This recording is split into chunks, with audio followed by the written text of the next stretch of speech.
दोस्तों, हिंडनबर्ग के एक रिपोर्ट ने दुनिया के तीसरे बड़े अमीर आदमी को घुटने पर ला दिया है। नाम है गौतम अडानी, जो तीसरे नंबर से सीधे टॉप 20 से बाहर हो गए, वो भी महज 10 दिनों में। 3 सालों में अडानी ने 100 अरब डॉलर की दोस्तों कमाई की थी, 100 अरब डॉलर। लेकिन ये 100 अरब डॉलर महज 10 दिनों में अडानी को गंवाना पड़ा, और ये सब 24 जनवरी को हिंडनबर्ग की रिपोर्ट के बाद हुआ है। लेकिन देखने वाली बात दोस्तों ये है कि एक तरफ अडानी को अरबों रुपए का नुकसान हुआ है, वहीं दूसरी ओर हिंडनबर्ग प्रॉफिट में रहा। हिंडनबर्ग ने शॉर्ट सेलिंग के जरिए अडानी के गिरते शेयर से अरबों रुपए दोस्तों कमा लिए हैं। कैसे कमाए? शॉर्ट सेलिंग के द्वारा, जिस पर हम आगे चर्चा करेंगे। दोस्तों, भारत की अर्थव्यवस्था, जो पहले दुनिया की 5वीं सबसे बड़ी अर्थव्यवस्था थी, अब नीचे खिसक करके छठे रैंक पर पहुंच गई है। जिस अडानी ग्रुप के लिमिटेड कंपनी को 100 अरब डॉलर का दोस्तों नुकसान हुआ है, उन कंपनियों में निवेश करने वाले निवेशकों को भी हजारों करोड़ रुपए का नुकसान हुआ है। भारतीय बैंकों और एलआईसी का भी हजारों करोड़ रुपए दोस्तों डूब गए हैं, और ये सिलसिला अभी भी जारी है। ऐसे में आप लोग दोस्तों चिंतित होंगे कि बैंकों में और एलआईसी में जमा आपका पैसा सुरक्षित है या नहीं है। ये सारी बातें आगे इस वीडियो में बताएंगे। विपक्ष लगातार संसद और संसद के बाहर कई दिनों से दोस्तों मोदी सरकार से डिबेट कराने की मांग कर रही है। लोकसभा और राज्यसभा दोनों सदनों में हंगामा हो रहा है और एक दूसरे पर वार पलटवार जारी है, लेकिन अडानी पर चर्चा नहीं हो रही है। आखिर सरकार देश के इतने बड़े मुद्दे पर जवाब देने से क्यों बच रही है? हिंडनबर्ग के द्वारा अडानी पर लगाए गए आरोप जो है वह बड़े संगीन है दोस्तों। अडानी पर फ्रॉड, करप्शन और देश को बर्बाद करके अडानी ग्रुप साम्राज्य खड़ा करने का आरोप है। दोस्तों, राहुल गांधी ने मोदी पर अडानी को लेकर के जो गंभीर आरोप लगाए हैं, जिसमें मोदी और अडानी के रिश्ते को लेकर के सवाल थे, संसद में राहुल के इस सवाल को स्पीकर ने रिकॉर्ड से हटा दिया है, जिसे कांग्रेस ने लोकतंत्र को हत्या बताया। दोस्तों, जितने भी आरोप अडानी पर हिंडनबर्ग ने लगाए हैं, वो एक अमेरिकन रिसर्च कंपनी है। यहाँ एक सवाल दोस्तों उठता है कि भारत की अपनी जांच एजेंसियां अब तक क्या कर रही थी और अभी कर क्या रही है? हिंडनबर्ग जिस तरीके से अडानी पर दोस्तों दावा कर रहा है और अडानी के शेयर लगातार गिर रहे हैं, यदि हिंडनबर्ग का रिपोर्ट आगे गलत साबित होता है तो अडानी को बदला लेने की दोस्तों जरूरत भी नहीं पड़ेगी। हिंडनबर्ग को खुद भारी नुकसान उठाना पड़ जाएगा, क्योंकि हिंडनबर्ग अडानी के शेयर की शॉर्ट लिस्टिंग की है, जिससे करोड़ रुपए की कमाई की है। हिंडनबर्ग के रिपोर्ट के बाद अब तक जो कुछ भी हुआ है दोस्तों, वो सब इस वीडियो में आपको बताएंगे। इस समय अडानी पर किस तरीके से पॉलिटिक्स चल रही है, ये सारे मुद्दे इसलिए इम्पोर्टेंट है दोस्तों कि अगले साल चुनाव होने वाले हैं। नमस्कार, मैं हूं नवीन और आप देख रहे हैं न्यू भारत एनबी। तो दोस्तों शुरू करते हैं। इस समय अडानी ग्रुप के शेयर नीचे लगातार गिर रहे हैं, लेकिन ये सब हिंडनबर्ग के रिपोर्ट के बाद हुए हैं। हिंडनबर्ग के रिपोर्ट के बाद अडानी ग्रुप को दोस्तों भले ही अरबों रुपए का नुकसान हुआ है, लेकिन हिंडनबर्ग रिसर्च ने अडानी ग्रुप के शेयरों में गिरावट से मोटी कमाई की है। दरअसल हिंडनबर्ग की कमाई का मुख्य जरिया है शॉर्ट सेलिंग। अब दोस्तों सवाल उठता है कि शॉर्ट सेलिंग क्या है, जिससे हिंडनबर्ग ने मोटी कमाई की है। शॉर्ट सेलिंग को दोस्तों समझिए पहले। नॉर्मली आप किसी भी कंपनी में पैसा तभी लगाते हैं जब कंपनी का स्टॉक प्राइस ऊपर जा रहा होता है, लेकिन शॉर्ट सेलिंग में दोस्तों उल्टा होता है। जब स्टॉक प्राइस नीचे गिरता है तो इसमें लोग पैसा लगाते हैं, इसे ही शॉर्ट सेलिंग कहा जाता है। यानी कि किसी कंपनी का स्टॉक प्राइस जितना नीचे गिरेगा, उतना ही ज्यादा शॉर्ट सेलिंग में पैसे लगाने वाले को फायदा होगा। ये भी पैसा कमाने का दोस्तों एक तरीका है, यही काम हिंडनबर्ग भी करता है। इसे और आसान भाषा में दोस्तों समझते हैं। जैसे एक शॉर्ट सेलर 500 रुपए के स्टॉक को 300 रुपए तक गिरने की उम्मीद करता है, और इसी उम्मीद के साथ 500 रुपए के शेयर को 300 रुपए में बेच देगा। अगर स्टॉक असल में गिरता है तो स्टॉक सेलर शेयर वापस खरीदता है और अपनी अपनी पोजीशन को बंद कर देता है। मान लीजिए अगर शेयर 100 रुपए में बेचा गया और उसे 85 रुपए पर वापस खरीद लिया गया, तो हर शेयर पर 15 रुपए का मुनाफा हुआ। इस तरीके से अडानी ग्रुप के शेयर गिरने पर हिंडनबर्ग ने अरबों रुपए दोस्तों कमा लिए। लेकिन अडानी ग्रुप को भारी नुकसान हुआ। अडानी ग्रुप में लगे बैंकों और एलआईसी का भी शेयर नीचे गिरा। इस कारण बैंक और एलआईसी को भी हजारों करोड़ रुपए का चूना लग गया। यानी कि अकेले अडानी को नुकसान नहीं हुआ, बल्कि अडानी के कंपनी में निवेशकों और बैंकों को भी नुकसान हुआ है। इसी मुद्दे पर विपक्ष मोदी सरकार से चर्चा करने की लगातार संसद में मांग कर रही है। लेकिन दोस्तों, हमारे देश की सबसे बड़ी विडंबना है कि सरकार असल मुद्दे पर, आम जनता के मुद्दे पर देश में दोस्तों इतनी बड़ी करप्शन चल रही है, इस पर चर्चा न करके उलूल जुलूले बातें की जा रही है। एक सवाल उठता है दोस्तों कि 2016 में अडानी के पास कुल संपत्ति $3.5 अरब थी, जो 2020 में 8.9 अरब डॉलर हो गई। इसके बाद ऐसा क्या जादू हो गया कि महज 3 सालों के अंदर में 2020 से अब तक 2023 में 120 अरब डॉलर पहुंच गए। राहुल गांधी ने संसद में सरकार से दोस्तों ये सवाल पूछा है।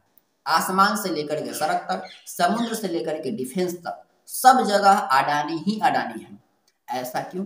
अडानी और पीएम मोदी के क्या रिलेशन है, इन सब को लेकर के राहुल गांधी ने दोस्तों सवाल उठाए हैं। Airports, data centres, cement, solar energy, wind energy, aerospace and defence, consumer finance, renewables, media, सब जगह अदानी अदानी अदानी अदानी अदानी। 609 नंबर पे थे 14 में, 609 पीछे बिल्कुल। पता नहीं जादू हुआ, दूसरे नंबर पे पहुंच गए। मोदी है तो मुमकिन है। राहुल गांधी के सवाल पर पीएम मोदी ने कोई जवाब दोस्तों नहीं दिया है और उल्टे कांग्रेस के 60 सालों के कार्यकाल पर सवाल खड़े कर दिए हैं। दोस्तों, किसी भी सवाल से बचने के लिए ये यूनिक तरीका है। कोई आपसे सवाल करे तो आप उनसे सवाल करने लगे। अब बात कर लेते हैं दोस्तों ये सारा बखेड़ा शुरू करने वाले हिंडनबर्ग के बारे में। दोस्तों, हिंडनबर्ग रिसर्च एक वित्तीय शोध करने वाली कंपनी है जो इक्विटी, क्रेडिट और डेरिवेटिव मार्केट के आंकड़ों का विश्लेषण करती है। इसकी स्थापना 2017 में नाथन एंडरसन ने की थी। इसे कॉर्पोरेट जगत की गतिविधियों के बारे में खुलासा करने के लिए जाना जाता है। इस कंपनी के नाम के पीछे एक बहुत बड़ी दोस्तों त्रासदी है, घटना है। साल 1937 में जर्मनी के एक बड़े हवाई जहाज में दोस्तों आग लग गई थी। हालांकि ये आज के समय जैसे हवाई जहाज जैसी नहीं थी, बल्कि एक एयरशिप थी जिसका नाम था हिंडनबर्ग एयरशिप। इसमें आग लगने से 30 सेकंड में दोस्तों 36 लोगों की मौत हुई थी। ये घटना इतनी बड़ी हुई थी कि उस जमाने में काफी चर्चा हुई थी, जिसकी तस्वीरें भी आज उस समय खींची गई थी और आज भी मौजूद है। नाथन एंडरसन इस घटना को मार्केट में होने वाले स्टॉक गड़बड़ी को 1937 की घटना से जोड़ते हैं। एंडरसन मानते हैं कि स्टॉक में गड़बड़ी मैन मेड डिजास्टर है। एंडरसन का मेन पर्पस दोस्तों है कि स्टॉक मार्केट में हिंडनबर्ग डिजास्टर जैसी होने वाली घटना को रोकना है। इसलिए एंडरसन ने अपनी कंपनी का नाम हिंडनबर्ग रखा था। हिंडनबर्ग रिसर्च दोस्तों ये देखता है कि क्या शेयर मार्केट में कहीं गलत तरीके से पैसे की हेराफेरी तो नहीं हो रही है, क्या कोई कंपनी अकाउंट मिसमैनेजमेंट से खुद को बड़ा तो नहीं दिखा रहा है, क्या कंपनी अपने फायदे के लिए शेयर मार्केट में गलत तरीके से दूसरी कंपनियों के शेयर को बेट लगा करके नुकसान तो नहीं पहुंचा रहा है।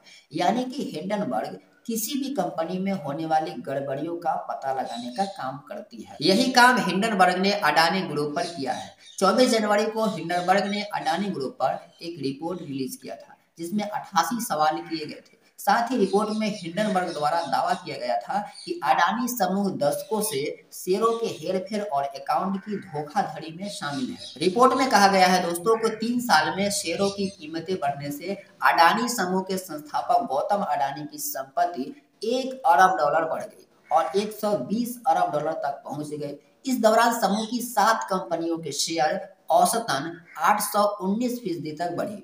रिपोर्ट में आरोप लगाया गया कि मॉरिशस से लेकर के संयुक्त अरब अमीरात तक टैक्स हेवन देशों में अडानी परिवार की कई फर्जी कंपनियां हैं। इसका उपयोग भ्रष्टाचार, मनी लॉन्ड्रिंग के लिए किया गया। इस फर्जी कंपनियों के जरिए फंड की हेराफेरी भी की गई।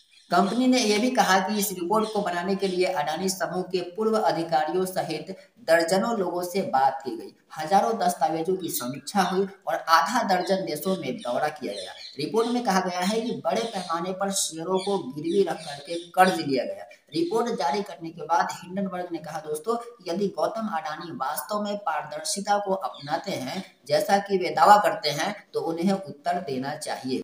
वही अडानी समूह ने इस रिपोर्ट को निराधार और बदनाम करने वाला बताया। अडानी समूह ने अपने जवाब में हिंडनबर्ग के खिलाफ कानूनी कार्रवाई करने की धमकी दे डाली। इसके बाद हिंडनबर्ग ने भी करारा जवाब दिया दोस्तों, कानूनी कार्रवाई का स्वागत करने की बात कहने लगा। वह अपनी रिपोर्ट पर पूरी तरीके से कायम है, हिंडनबर्ग ऐसा कहा। उन्होंने अमेरिका में भी मुकदमा दायर करने की बात कही जहां हिंडनबर्ग काम करता है। इसके बाद अडानी ग्रुप की ओर से देश पर दोस्तों हमला बताया गया। दोस्तों किसी भी आरोप से बचना हो तो देश पर हमला बता दीजिए, राष्ट्रवाद के आड़ में छिप जाइए, ये कहां तक सही है। दोस्तों ये पहली बार नहीं है कि हिंडनबर्ग ने अडानी पर ही रिपोर्ट जारी की है।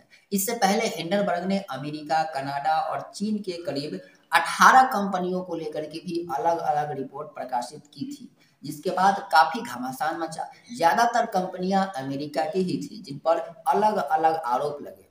हिंडनबर्ग की सबसे चर्चित रिपोर्ट अमेरिका की ऑटो सेक्टर की बड़ी कंपनी है निकोला, उस पर लगी थी। इस रिपोर्ट के बाद निकोला के शेयर जो है 80% नीचे गिर गई थी और कंपनी जांच के दायरे में आ गई। अडानी ग्रुप पर रिपोर्ट के बाद अडानी ग्रुप के निवेशक लगातार भाग रहे हैं। अडानी समूह की कंपनियों का बाजार भाव हर दिन गिरता जा रहा है। बंदरगाह से लेकर के बिजली बनाने वाले अडानी के सारे समूह दिवालिया होने के कगार पर है दोस्तों। मौजूदा चुनौतियों के कारण अडानी के संपत्ति पर काले बादल मंडरा रहे हैं। आगे ये भी हो सकता है दोस्तों कि कंपनी को अपनी कुछ बेहतरीन संपत्तियों से भी हाथ धोना पड़ सकता है, क्योंकि लगातार शेयरों का नीचे गिरना और निवेशकों का भागना ये दर्शाता है कि अडानी ग्रुप पर अब निवेशकों का भरोसा नहीं है। ऐसे में अडानी ग्रुप के कारोबार प्रभावित हो रहे हैं। कैसे प्रभावित हो रहा है पहले इसे समझिए। देखिए, अडानी समूह के ऊपर पहले से लगभग 2 लाख करोड़ रुपए का कर्ज है। शेयर गिरने पर कंपनी की नकद आमदनी कम हो रही है, जो कर्ज चुकाने के लिए जरूरी होती है। यानी कि शेयर गिरेगा तो आमदनी कम होगी, और जब आमदनी कम होगी तो कर्ज कैसे चुकेगा। इस समस्या के निदान के लिए अडानी समूह ने एक उपाय निकाला था। 20,000 करोड़ के एफपीओ लाया था। एफपीओ यानी कि follow on public offer, 20,000 crore का ऑफर लाया था ताकि 2.5 अरब डॉलर जुटाया जा सके, जिससे अडानी समूह अपने विस्तार के लिए, नकदी जुटाने के लिए और अपना कुछ कर्ज चुकाने के लिए लाया था। लोगों ने इसे सब्सक्राइब भी किया, लेकिन अचानक गौतम अडानी सामने आए और उन्होंने पीएफओ को वापस ले लिया। ऐसा उन्होंने दोस्तों इसलिए किया कि अडानी समूह का शेयर लगातार नीचे गिर रहा था। हिंडनबर्ग की रिपोर्ट के बाद अडानी ग्रुप का शेयर लगभग 50% से भी ज्यादा गिर चुका था। अडानी ग्रुप में भारतीय बैंक और एलआईसी का भी शेयर गिरा। इससे एलआईसी और भारतीय बैंकों को भी भारी नुकसान हुआ दोस्तों। अडानी ग्रुप ने 80,000 करोड़ रुपए कर्ज भारतीय बैंकों से लिया हुआ है। इसके अलावा एलआईसी ने भी अडानी ग्रुप को 70,000 करोड़ रुपए कर्ज दिए हुए हैं, और वो सारे पैसे आपके हमारे हैं। दूसरी बात, अडानी ग्रुप के कुछ परियोजनाएं चल रही है जिसके लिए पैसे की जरूरत है, लेकिन इसमें पैसे जुटाना दोस्तों असंभव है।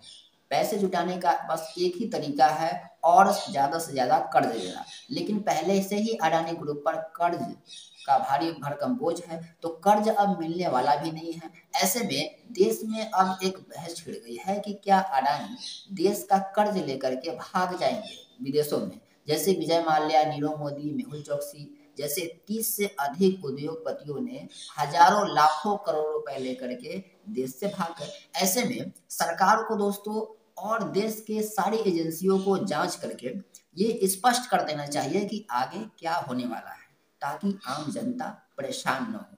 लेकिन सरकार ऐसा करके अपनी सत्ता को खतरे में डालना नहीं चाहती है दोस्तों। अडानी से मोदी जी के अच्छे रिलेशन है, ये हर कोई जानता है। जांच में अडानी के साथ कहीं मोदी जी का यदि नाम आ गया तो सत्ता परिवर्तन में दोस्तों देर नहीं लगेगी। इसलिए अडानी के मुद्दे की बात हो या बीबीसी डॉक्यूमेंट्री की बात हो, बीजेपी नहीं चाहती है कि अभी इस समय, क्योंकि अगले साल चुनाव है, इसके लिए बीजेपी को चुनाव में नुकसान हो, इसलिए इस पर चर्चा नहीं करना चाहती है।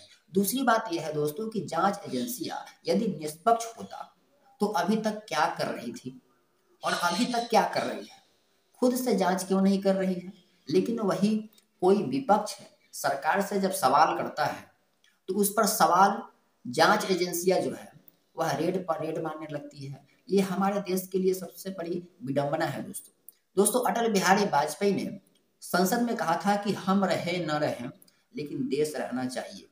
लेकिन अभी क्या हो रहा है, इसके उल्टा हो रहा है। देश रहे न रहे, चुनाव जीतना चाहिए।